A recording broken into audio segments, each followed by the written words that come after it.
Hola a todos y todas. Les damos la bienvenida a este nuevo espacio que vamos a implementar como fundación, Entrevistas Educación 360. Y la idea de este espacio es poder generar instancias de conversación, de reflexión, de diversas temáticas que sean de interés para todas las comunidades educativas, para directores, docentes, asistentes y otros profesionales también que trabajen en la educación y que vayamos construyendo un espacio de comunidad donde podamos compartir conocimiento y también experiencias, reflexiones y opiniones. En esta primera oportunidad abordaremos la temática de evaluación docente y nos va a acompañar Ricardo Villalobos, quien es profesor de matemáticas, pertenece a la red Maestros de Maestros y ha trabajado durante varios años con nosotros como asesor educativo y actualmente él es coordinador de Educación General Básica en la Secretaría Ministerial de Educación en la región de Valparaíso. Además nos va a acompañar Karina Arriagada, que es la coordinadora del área de innovación de nuestra fundación. Y bueno, con eso no les quito más minutos para que Karina pueda comenzar y podamos dar inicio a esta primera instancia de entrevistas. Cari.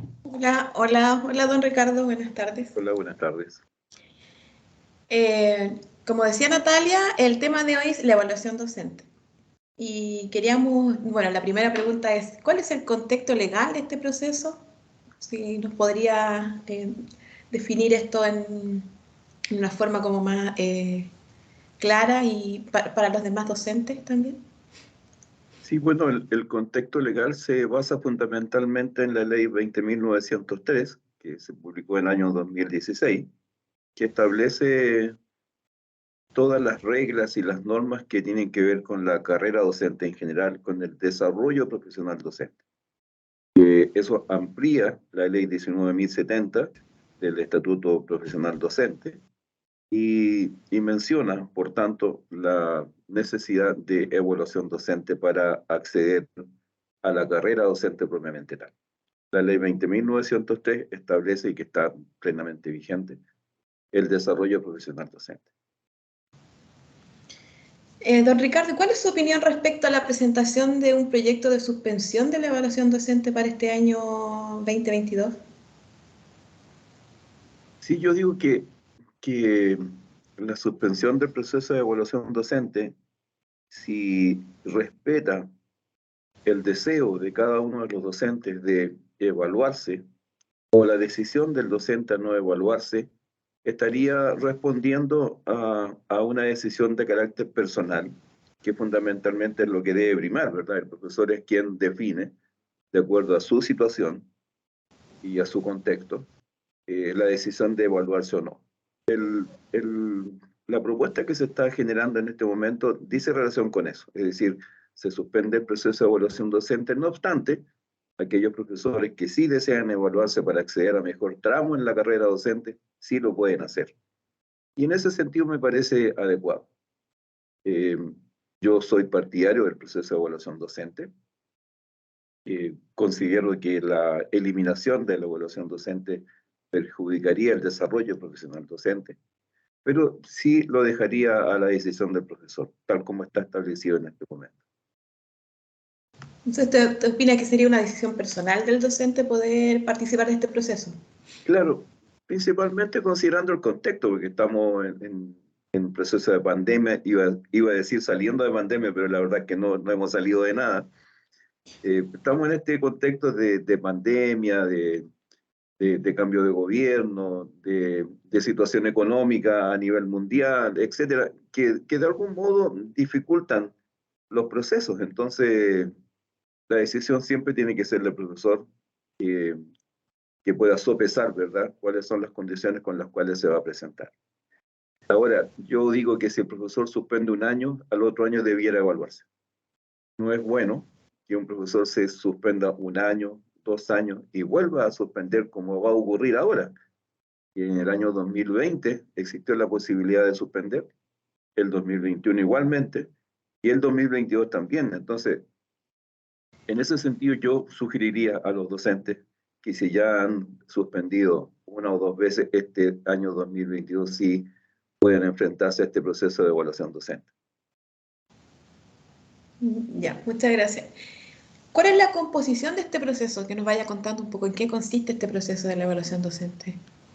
Sí, el proceso de evaluación docente contempla dos fuentes, digamos. Una que es el desarrollo del portafolio, que se realiza desde el mes de julio a octubre, y la otra es la prueba de conocimiento. Es lo que los docentes llaman doble evaluación, ¿verdad? Ustedes seguramente han escuchado que el ministerio, una de sus opciones o uno de sus deseos es eliminar la doble evaluación. Se refiere a eso, a que el profesor solamente realice el portafolio, que ya es un trabajo importante y arduo, y, y la prueba sea eliminada o modificada o, en algún sentido. Eh, sí, yo digo que el portafolio en general debiera desarrollarse entre el mes de julio a octubre del modo más consciente posible y paralelo a eso la preparación de estos conocimientos disciplinarios y pedagógicos, ¿verdad? Hay conocimiento disciplinario que corresponde, por ejemplo, al profesor de matemáticas o conocimientos pedagógicos que todos debiéramos conocer, que es la evaluación propiamente tal o el currículum, etc. Entonces apunta a eso fundamentalmente. Como un proceso también de la triada esta de conocer el currículum, ¿cierto? La expertise Exacto, sí, tiene relación exactamente. Sí, con las después ya cuando características. salen los resultados, se unen estos factores, ¿verdad? El resultado de la prueba, el resultado del portafolio, pero además también la experiencia del profesor, cuáles son sus años de servicio y, y basado en eso entonces se le asigna un tramo, que es el que el profesor finalmente se deriva en un mejor sueldo. ¿Y cuáles serían las modificaciones que presenta este año? Bueno, aparte de las que ya nos comentaba, ¿vendrían más modificaciones? Bueno, no las conocemos todavía porque el día 11 de julio, de acuerdo al calendario que tiene establecido el CPIP, se deberían a conocer los manuales. En el año anterior, 2020, con respecto al 2021, o al revés, ¿verdad? 2021 respecto al 2020, hubo muy pocas modificaciones. Referidas principalmente a considerar, en el año 2021, a considerar aquellas clases que los profesores hacían online.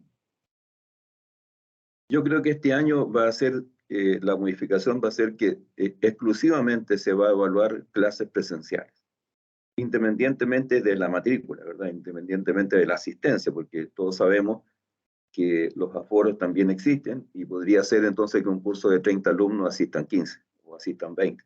Eso no va a influir. Hasta el año 2019 era un factor que influía. De hecho, hubo profesores que se les suspendió la evaluación docente porque de un curso de 30 asistieron 20. Y eso era algo que no podía ocurrir. Pero en este tiempo yo creo que en el año 2022 va a ser presencial y por tanto todos los procesos van a ser presenciales, incluida la clase grabada. ¿Se va a volver a la presencialidad total? Sí, sí, tengo entendido que sí, a menos que eh, estos efectos de pandemia sean más graves, ¿verdad? Como está ocurriendo, han ido subiendo los contagios, hay otra variante más que podría de algún modo cambiar eso, pero yo diría que hasta el momento no va a ser así y que se va a evaluar presencialmente todo el proceso. ¿Qué consejo podría darle a los docentes que se evalúan este año? Bueno, yo encuentro importante revisar la rúbrica, eso es como un factor, es como algo Y bueno, fundamental en el proceso, sí, como yo diría una que uno de los revisión exacta. grandes, sí, Sí. exactamente. Como Karina lo menciona, un gran avance de la evaluación docente fue conocer las rúbricas, porque yo siempre decía que era una incongruencia que el Ministerio de Educación, el CPIP en este caso, siempre ha dicho que cuando uno evalúa usando rúbricas, las rúbricas deben ser conocidas previamente por los alumnos.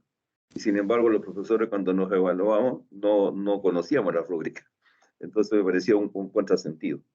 Pero en este momento las conocemos y eso es un factor orientador bastante importante, porque nos están diciendo cuáles son los énfasis que pone la persona que está evaluando el portafolio. Yo diría que el principal consejo es que comience desde ya, no espere los últimos días. Si en julio, 11 de julio, comienza a publicarse los manuales, hay que dejarse un tiempo para revisarlo bien, ir subrayando aquellos aspectos que uno considera importantes y comenzar a trabajar desde ya. Lo segundo es que este año, 2022, el módulo 3, que corresponde a trabajo colaborativo, va a ser obligatorio. El año 2021 también estaba planteado como obligatorio, pero finalmente se dejó igualmente voluntario. Pero el 2022 está señalado como obligatorio. Y yo digo que si los docentes no logran identificar prácticas a nivel institucional de trabajo colaborativo, entonces debieran preocuparse para que desde ya, desde ahora, poder instalar en las comunidades educativas una práctica de trabajo colaborativo. Contarse como ciclo, como subciclo, por asignaturas, por departamento, etcétera, que nos permita desarrollar un trabajo colaborativo de reflexión, de crecimiento profesional, para presentarlo en el módulo 3. Por supuesto, avisando previamente a los equipos directivos, al director, al jefe técnico de lo que va a realizar. Porque recuerden que en el módulo 3 el director o el jefe técnico certifican que efectivamente el trabajo colaborativo sí se desarrolló. ¿Ya? Eso en la práctica, bueno, preparar con tiempo la clase grabada, que es un factor importante. Tomando decisiones importantes como con qué curso lo voy a hacer, cuál es el objetivo que voy a desarrollar, cuáles son las acciones pedagógicas que voy a desarrollar con los alumnos. Eso tenerlo muy bien estructurado, no tanto ensayado. Yo no soy muy partidario de ensayar las clases, pero sí muy bien estructurado, claro, de tal modo que la clase se realice lo más normal posible. Fundamentalmente eso. ¿Y qué consejos podría darle a los establecimientos? O sea, ¿qué podrían hacer los establecimientos para ayudar a sus docentes, para mejorar los resultados? ¿Qué Sí, consejos le podría dar a usted? yo digo que los establecimientos educacionales muchas veces se colocan al margen del proceso de evaluación docente. Y el proceso de evaluación docente debe ser no tan solo una preocupación de los docentes, sino también del establecimiento. No tan solo otorgando facilidades horarias, sino estando presente en el proceso, compartiendo el trabajo que los docentes hacen, revisando en conjunto, reflexionando en conjunto, porque finalmente todo esto implica también aprendizaje, crecimiento, e implica también mejores condiciones. Cuando el profesor le va bien en la evaluación docente, ya vamos a ver los tramos a los cuales puede tener acceso. Cuando el profesor le va bien, accede a un mejor sueldo, y todos sabemos que un mejor sueldo implica, por cierto, un trabajo más entusiasta, con más ganas, con mayor motivación. Y entonces el colegio tiene que estar presente acompañando el proceso de cada uno de los docentes. Usted dice que se visualiza más como un proceso individual y debería Sí, visualizarse como más un proceso en conjunto, en trabajo colaborativo, porque sí, mi igual incluye experiencia es elementos que, de gestión, disculpe, de gestión curricular, ¿cierto? De exacto, evaluación, elementos de procesos que se dan a nivel general en el establecimiento, porque son políticas instauradas dentro del establecimiento que van incluidas dentro de esta evaluación. exactamente. Uno de los cargos que ejercí en el año 2020, sí, 2020, una parte del 2021, fue secretario técnico de desarrollo profesional docente en la Dirección Provincial de Valparaíso. Y el secretario técnico tiene que ver, bueno, con muchos procesos, pero entre eso, evaluación docente. Y ahí tuvimos oportunidad de conversar con muchos sostenedores y hacerles hincapié en que ellos tienen que estar involucrados en este proceso, apoyando fuertemente a los docentes. No dejarlo aparte y solamente enterarnos al final de cuál fue el resultado, sino trabajar conjuntamente. Eso es muy relevante, al profesor le hace mucha falta eso. Ya, muchas gracias. ¿Algo más que decir en relación a este Lo proceso importante, complejo? Porque los profesores igual se lo visualizan como complejo este proceso, más un, es Como que les como, da miedo también, ansiedad, llegar a este minuto de evaluarse. Sí, además produce del estrés. mucha ansiedad, produce mucha presión, ¿verdad?, en los profesores porque involucra muchas veces un futuro profesional más óptimo o estancarse en una ubicación de la carrera docente que no le es cómoda. Y, y entonces requiere mucha preocupación, mucho apoyo. Los procesos que se han realizado hasta la fecha han sido con resultados, yo diría, de la normalidad. Porque, por ejemplo, un 70,1% como promedio, los profesores resultan competentes. Competentes es el segundo tramo, el tramo más elevado es destacado. Pero competente significa que el profesor reúne las condiciones y las competencias para desarrollar adecuadamente su trabajo. Entonces, a mí me parece que es un porcentaje muy interesante. 70, o sea, 3/4 partes del profesorado sí reúne las condiciones para ejercer su labor. El 11,8%, o sea, casi el 12% como promedio, son destacados. Eso significa como en el colegio sacarse un 7, ¿cierto? Destacado significa que además de reunir las condiciones necesarias y las competencias profesionales, realiza un trabajo sobre la normalidad. Y por tanto entonces reúne la condición para ser destacado. Solamente un 17% y fracción resultan básicos. Eso significa así como entre el 4 y el 5. Una cosa así como para asociarlo a la nota. Entre un 4 y un 5 básico. Y un 1%, incluso en algunos años menos del 1%, ha resultado insatisfactorio. Eso significa que ha reprobado la evaluación docente. Entonces, es muy relevante eso porque también implica a qué periodo tiene que volver a evaluarse. Si sale destacado o competente, el próximo proceso de evaluación es en 4 años. Si sale básico, es en 2 años más. Y si sale insatisfactorio, tiene que evaluarse al año siguiente. Por supuesto, con tutorías, con asesoría, de tal modo que su resultado sea mayor. Pero ese resultado de la evaluación docente en destacado, competente, básico e insuficiente, también deriva finalmente en la ubicación del profesor en un tramo de la carrera docente. Y entonces están los tramos inicial, temprano, avanzado, experto 1, experto 2, que es el tope de la carrera docente. Para eso tiene que tener también años de servicio. De 0 a menos de 4 años es inicial. Ese es donde se ubican los profesores que tienen 1, 2 o 3 años de servicio. Temprano, 4 años. Avanzado, también debe tener 4 años para llegar a avanzado. Para llegar a experto 1 debe tener 8 años de servicio. Y para llegar a experto 2 tiene que tener 12 años de servicio. Conozco algunos profesores experto 1 y experto 2 que su remuneración ha variado significativamente, especialmente un experto 2. Entonces, experto 2 con horario completo, digo que su remuneración es bastante adecuada, muy buena. Entonces, por cierto que los profesores están deseando desarrollar este proceso de evaluación docente de la mejor manera, porque involucra no tan solo una satisfacción personal, sino que además involucra un sueldo, una remuneración adecuada. Un reconocimiento. Exacto, exactamente.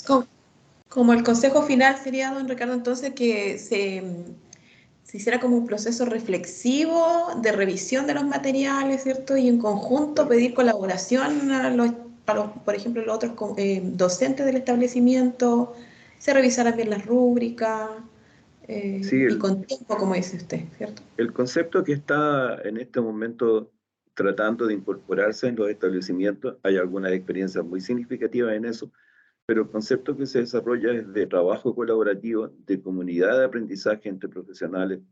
Eso implica que frecuentemente, sistemáticamente, nos reunimos para compartir, para reflexionar, para analizar, para para crecer juntos. O sea, todos los profesores tenemos algo que entregar desde nuestra experiencia, desde nuestros conocimientos. No hay nadie que diga yo no puedo aportar. Todos podemos aportar distintas experiencias y conocimientos. Entonces hace falta estas instancias de juntarnos, pero sistemáticas.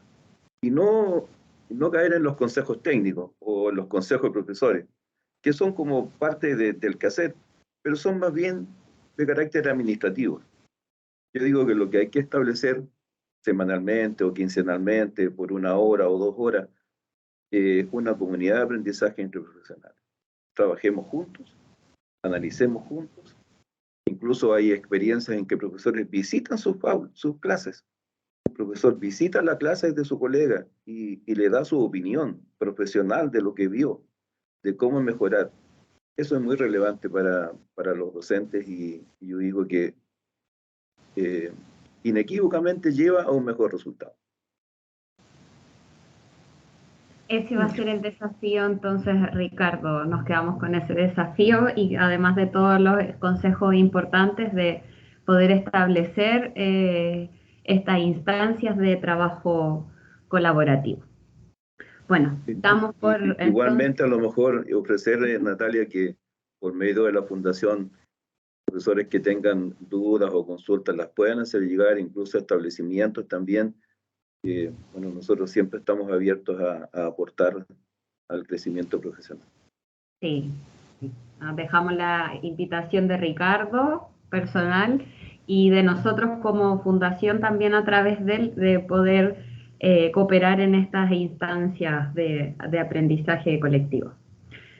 Bueno, Ricardo, damos por finalizado entonces esta primera instancia de entrevista.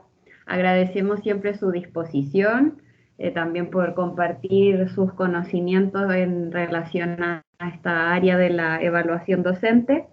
Y vamos a dejar a todos nuestro público invitado a que nos comente qué les pareció esta entrevista, a que dejen sus dudas, sus comentarios, sus reflexiones y también que nos puedan proponer nuevas temáticas para las próximas entrevistas que vienen y que nos vayamos viendo más seguido en esta nueva oportunidad. Eso. Chao, chao a todos. Muchas gracias. Gracias a todos.